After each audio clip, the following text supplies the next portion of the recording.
Okay, after my little break, we ended up with Lowe getting the action. He was able to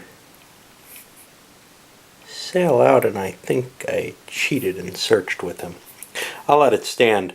He was in port, so he can't search because he can't end up as many hexes away from his starting space as the space where he'll end up. But I'll let the search stand because I'm not sure. I think that's what happened though.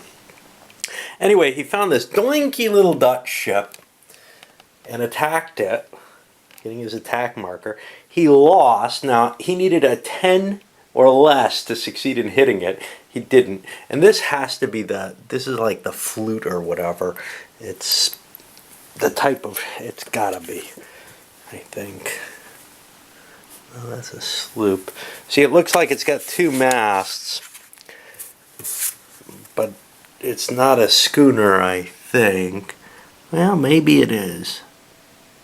No, see, it's got this kind of square mast here in the center, and the schooner does not. There's something like a flute in the game that looks terribly like a brigantine, but it isn't. Here they got it. And it looks significantly like it.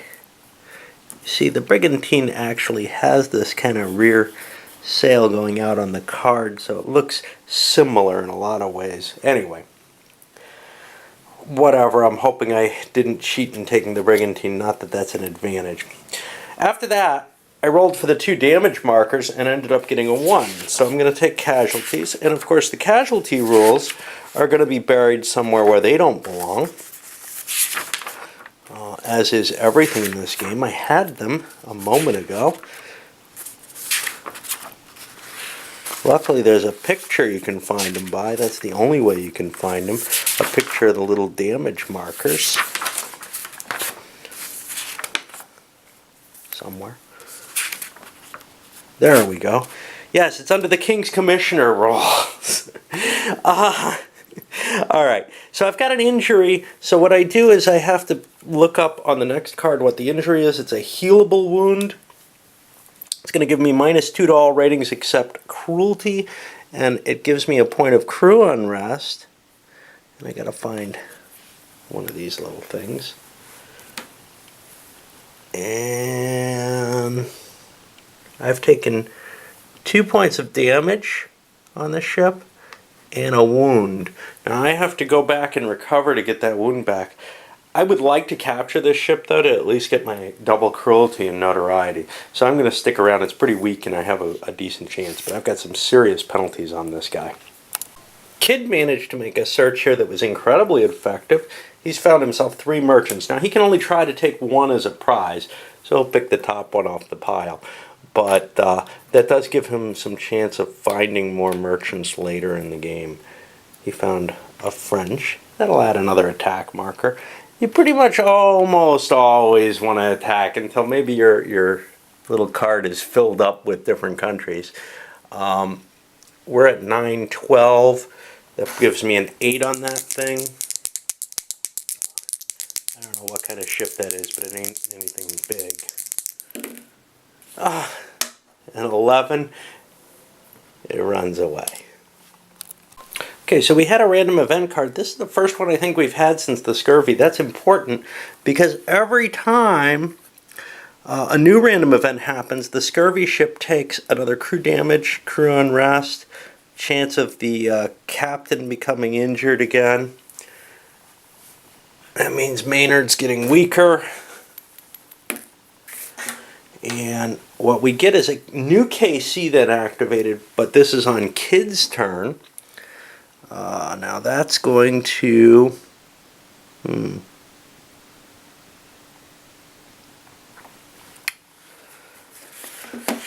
think he has to put it next to the most notorious pirate. There is no most notorious, so he's going to draw one at random. Since there's someone already facing this guy, Kid's going to place his here. Let's see what he gets. I'll draw one kind of at random. I get Matthews. Matthews is, I believe, very slow. Yeah, he's one of the lousy ones. They're very powerful ships, but they're not going to catch anything.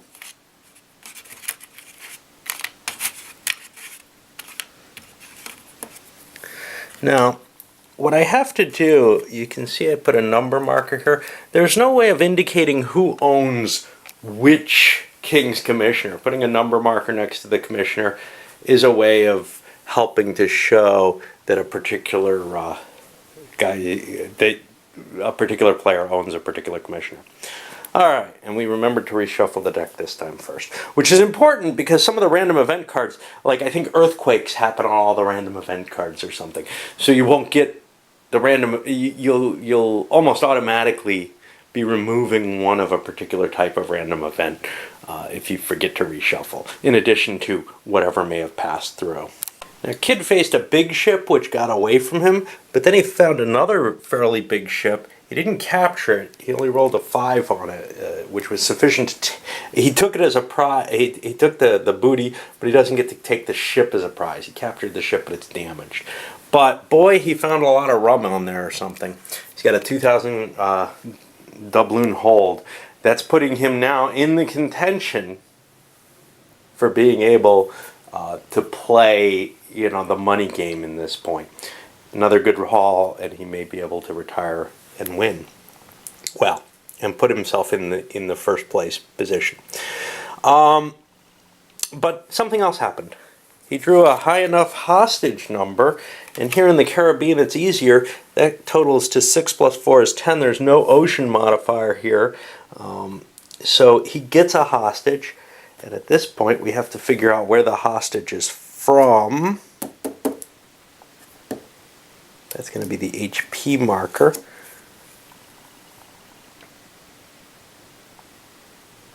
I don't think that's terribly important unless I successfully torture him. Because I can ransom him anywhere. Okay. So I've got a hostage. I am going to try to torture him because torturing the hostage makes my crew happier. I don't want a DNR, but I'm all in favor of making my crew a little happier. And I get information. This is important. I also did not kill the hostage, so I get to keep him here, which means I can turn him in for cash as a sales operation. Now we have to see where he comes from. I'm in the Caribbean, so he comes from 32. Now here's kind of the problem. How do I remember that? Generally it's writing it down. It's Martinique. I'm going to use a couple of counters to mark that I have that hostage and hope that I remember it. Usually we write them down though, but with a camera in the hand that's kind of hard to do. Alright, that means he gets a bonus in attacking Martinique. Martinique's got a base of 7.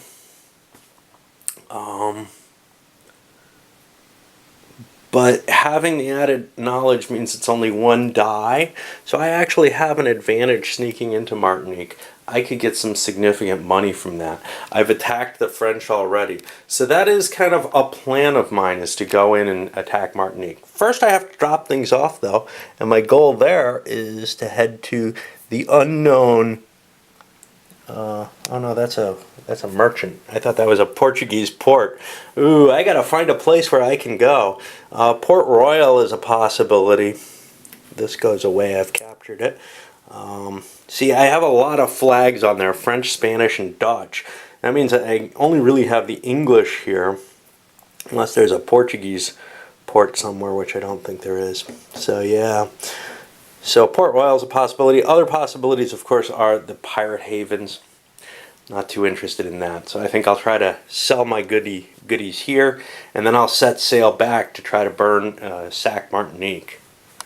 Okay, now after Kid's little experiences clearing out all those merchants, Quelch went down to the same area searching. He found a warship.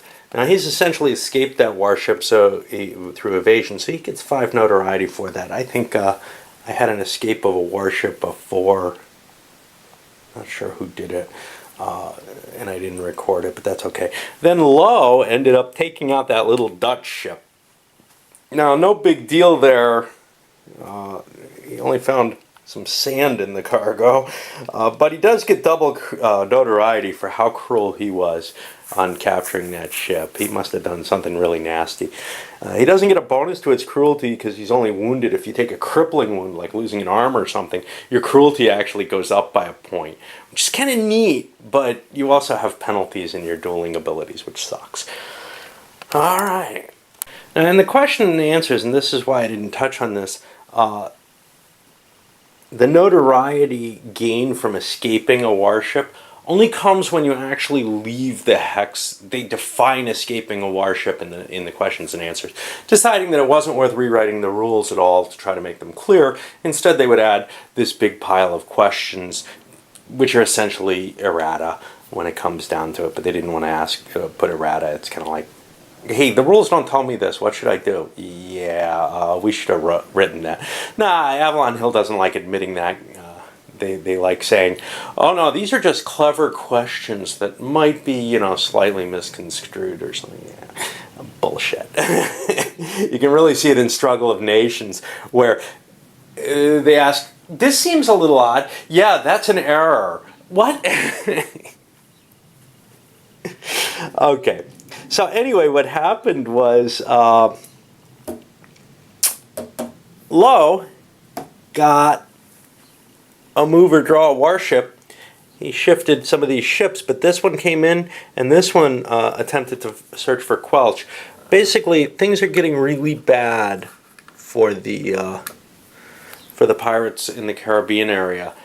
The warships are beginning to track them down. Now, you really don't want to be sitting on a warship, because if a random event comes up, I think the warship attacks you immediately.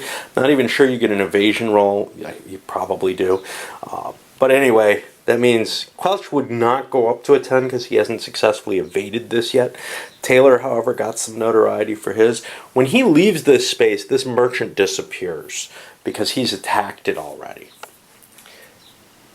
Just all kinds of little things. And essentially, a lot of this game is you can get the basics of the play down right, and if you screw up little things, so what? So my philosophy with teaching this is often I'll try to read through the whole rules and try to explain it because I don't really know it very well when I'm picking it up again. Even if I've played it a lot, I don't know a lot of the little side cases, so I do have to kind of try to work through the rules with that. And then eventually I say, fuck it. Here's the basics of the game. And that's what I should have done here. It's just, I tried to present the whole rule set, but man, the thing is impenetrable. The only way to play this is to play it. You screw up some stuff, so what? You'll find it. Maybe next time you play it, you'll get it right. Maybe not. It doesn't really matter. This is not, some kind of high strategy game here, okay? It's an adventure game in the purest word, in the Ameritrash type tradition before we had Ameritrash, right? Quelch searched for and found a couple of merchants here. He took one of them as a prize, a Portuguese, got a big $10 off of it. You can see he got his cruelty and notoriety added another 3. And then we got a draw a new merchant, and that card generates an 11 to 66 die roll. Normally you place the merchant based on the number up here, but some of the cards have this little asterisk which just says, hey, just roll it anyway. Kind of a, hey, let's try to mechanically make this as complicated as possible. I'm sure it's for a balance thing, rather to balance out the card deck and say, hey, we got one for each number, now what? But it is a little added annoyance. I could just have rolled the dice each time. Of course, the distribution would be different. There'd be a chance of things showing up more often one place or another. But, again, like I said with the rules, this is, which kind of ties in with it, this is no simulation, right? You're not, and neither is it really this finely balanced game, which is what I was saying there. But it's also not a great simulation. It's an experience game. You're sailing around, you're capturing things, it's fun. You should not have to deal with this level of rules, and honestly you can have a lot of fun with this game and get a few things wrong, and it's still a really good game. Could the rules have been done more tightly? Could it have been written so that it was still a pretty good game? Yeah, but in terms of who it would attract, I don't know how many more people it would appeal to. Certainly the rules are a big barrier, even for wargamers. But if you're willing to say the hell with it, you can have a lot of fun with the game without boring into them. Alright, I'm going to load this one up. I was kind of hoping to get that raid by Kid off on this video, but it hasn't happened. He hasn't gotten a turn, and there's only so much, especially with my verbosity, that can be done in each turn or in each video.